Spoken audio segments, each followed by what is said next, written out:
Dhaamsa Raajii Masarat Taayyee ni yaadattu miti bara 2018 kana keessa Dhimma Boonii irratti itti gaafatamummaan kan qabu poolisiidha. Of ajjeesuun yakka miti cubbuudha malee. Yeroo tokko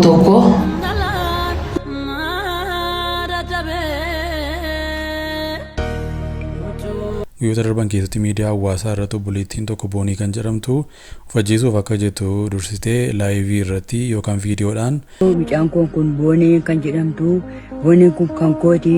Mucaan kun na duraa miidhamtee miidhama isheen ittiin miidhamtee godda'amtee ani waan hin beekneefi. Dhaamsa Raajii Masarat Taayyee ni yaadattu miti bara 2018 kana keessa isa durii caalaatti duuti lammiilee balaan lolaa balaan konkolaataa roobni hongee fi sigigni lafaanii baay'ataa lubbuun namoota gurguddoo ni darbaa jedhamee karaa nama waaqayyoo kanaa ergaa dinqiin darbee ture. Kunoo waan ta'e darbee kaanis ta'aa jira. Garuu kana keessaa oluufis waaqayyoon cimsaa kadhadhaa jechuun Raajii Masarat Taayyee waan hafuura qulqulluun argana amantootaaf dhaamanii turanii jiru. Meeqan keenyatu waaqayyoon araara gaafate kadhachaa jira laata? Isinumaaf hin dhiisa. Kanaafuu adaraa keessan ammallee yoomillee waaqayyo isuma durii, isuma ammaa, isuma boorii, isuma darbee bara baraan jiraatudha. Inni hin geeddaramu nuti biyya lafaa kanarraa sokka malee. Adaraa cimsinee waaqayyoon haa kadhannuun ergaa keenya. Ergaan kun namoota baay'ee akka qaqqabuuf sheer gochuudhaan hiriyoota keessan qaqqabsiisaa. Waaqayyo hundumaaf araara haa baay'isuu. Dhaamsa hatattamaa haqa mucaa kanaaf. Waggaa tokko dura hojiidhaaf biyya Saawudii Arabiyaa deemtee garuu wanti ishee mudatee hammeenya dhaloota kanaan ala ta'edha. Wanti ta'e maali? Mucaan ijoollee Arabaa dhukkubsatanii tokko laashaa tokko raataa keessaa hojjechaa turte. Warri isheen bira hojjetu xonqaayii qaraxas bira deemanii yeroo gaafatan xonqaayiin sun intala isheen bira hojjetutu budaatee ijoollee keessan nyaatee ishee yoo ajjeestan malee ijoollee keessan hin fayyitu jedhan. Warri sunis ishee ajjeesuuf jedhanii irratti cufanii carraatee maskootii yookaan fuddaa cabsitee baatee poolisii Saawudii Arabiyaatti harka kennite.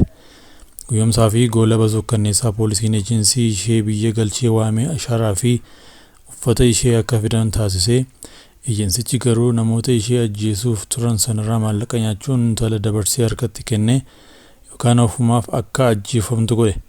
Maatiidhaan garuu mucaan keessan of ajjeeste jechuun sobe. Reeffa ishee illee maatiitti fiduu dhiisee waraqaa bakka bu'iinsaa Power of Attorney haadha ishee irraa fudhachuun achumatti awwaalchise. Maaltu hojjetamuu qaba? Maatiin waraqaa ragaa tokkoyyuu eejensii kanaaf mallatteessuu hin qaban.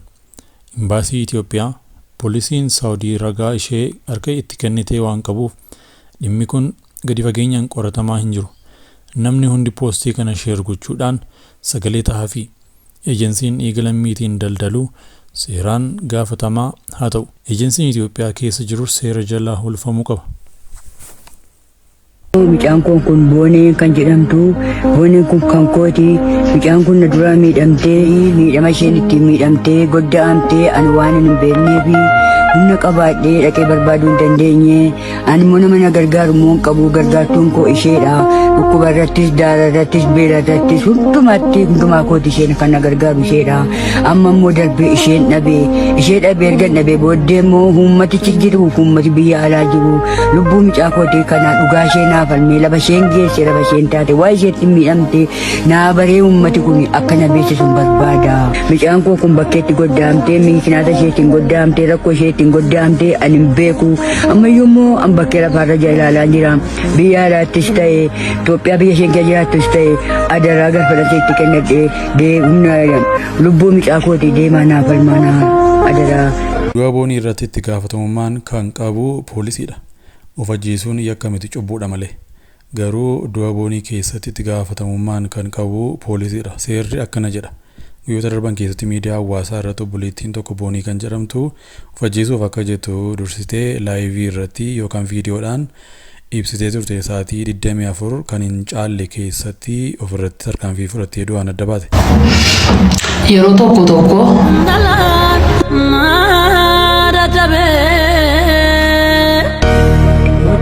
Dhimmicha ilaalchisee seerri of ajjeesuu irratti maal akka jedhu yoo ilaalle namni of ajjeesuuf yaale yookaan yaada qabaatu itti gaafatamaa ta'uu akka hin dandeenye ni ibsa.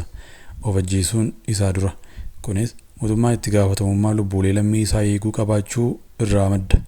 Kanaafuu Obboleettiin kun du'a ishee dura sa'aatii muraasa dura akka of ajjeestuu ifatti ibsite akkasumas haala ittiin of ajjeestu funyoo qabattee ifatti agarsiisaa turte.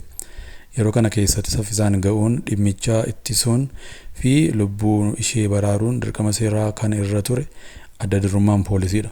Garuu itti gaafatamummaa isaanii hin ba'in waan ta'eef poolisiin naannoo ishee keessa jiru itti gaafatamaa ta'uu qaba. Poolisiin odeeffannoo kana viidiyoo laayivii irraa arguu danda'us osoo isheen of ajjeesuu hin raawwatin dura ga'ee yoo turte lubbuun ishee baraaruu danda'ama ture. Garuu gargaarsa kennuuf ittisuun kan irra ture poolisiidha.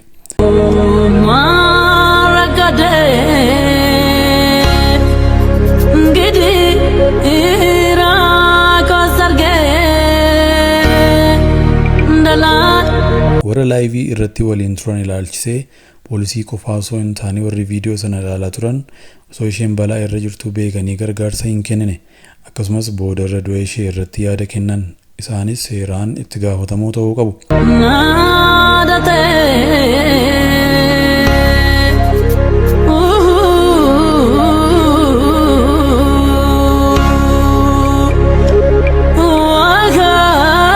Namni balaa keessa jiru yoo arge gargaarsa dhiyeessuu yookaan odeeffannoo kennuu dhabuun seeraan balleessa.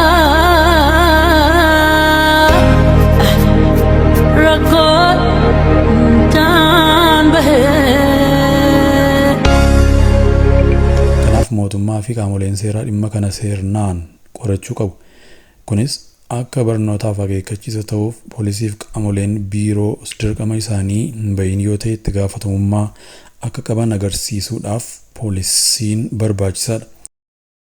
Maatiin ishee illee qaamolee kana seeraan gaafachuun mirga guutuu qabu. Dhumarratti obboleettii keenya du'aan addaan baateef maatii isheef hundaaf jajjabina guddaa hawwina. Ilaalaa wangeelii ni mo'a. Dhimma kana ji'oota muraasa dura kakuu haaraa keessatti raajii, barsiisaa, ergamaa, nama waaqaa, rifaasisaa yookaan riivarand, jinnii fi jaankaa kee kan jedhu hin jiru jennaan hedduun isaanii gaisani. Akka macaafa qulqulluutti raajii lamatu turani. Isaanis Eeliyaasii fi Iyesuus qofaadha. Ergamootni ammoo 12 qofaadha. Yoo waa'ee Elsaayi, Isaayyaasii fi kanneen biroo beekuu feetan kutaa sirna barnoota sirna waaqeffannaatti in the theology room ti wal arginu. Boleessoo Kiristoos wanta tokko qofaanuuf deeme. Innis ani garbicha jedhaa kan jedhu qofaa fi qofaadha. Amma kunoo waldaan Qaaliyootii kanuma raggaasiftee jirti. Waldaa warra wangeelaa makaaniis Itoophiyaa irraas dhiyootti ibsa ejjennoo wal fakkaatu ni eegna. Gareen Abboota Dabarsiyoon Gabra Mikaa'eliin hoogganamu mootummaa Tigraay waraana kaaba Itoophiyaa dura ture jedhee deebisuu harreeffamse. Dabarsiyoon Gabra Mikaa'el pirezidaantii naannichaa ta'uun mana maree naannichaan filamuu beeksame. Ajajaan Armii 60 jedhamu humnoota Tigraay Jeneraal Leensaa Waldagiyoorgis qophiin waraanaa mootummaa federaalaa aangoo irraa buusuuf dandeessisu taasifamu guyyoota muraasa dura dubbatanii turan. Qondaalli humna waraana Tigraay kun afgaaffii wayiin miidiyaa waliin taasisaniin ganni osoo hin seenne waraana jalqabuu qabnaa jedhan. Wanti martii dhumee dhiyootti nu eegaa jechuudhaan dhaadatanii turani. Tibbanuma qondaalli olaanaan garee adda bilisummaa uummata Tigraay kan Dabarsiyoon Gabra Mikaa'eliin durfamu Adisaa Alam Balleemaa jedhaman waan hundaaf qophooftee jirra. Loojistikii qopheessinee jirra. Faannoof mootummaa Eertiraa waliinis qindoominaa uumnee jirra jechuun waan yaadatamu. Gareen adda bilisummaa uummata Tigraay kan Dabarsiyoon Gabra Mikaa'eliin durfamu mootummaa naannoo Tigraay waraana kaaba Itoophiyaa dura ture deebisuuf torbanoota dura murteesse. Erga mootummaa naannoo deebifatee booddee mootummaan Eertiraa fi humna fiinxaalessaa faannoo waliin qindoome mootummaa federaalaa waraanaa aangoo harkatti deebifachuuf akeeka akka qabu maddeen walga'iiwwan garee kanaa hordofan dubbatanii jiru.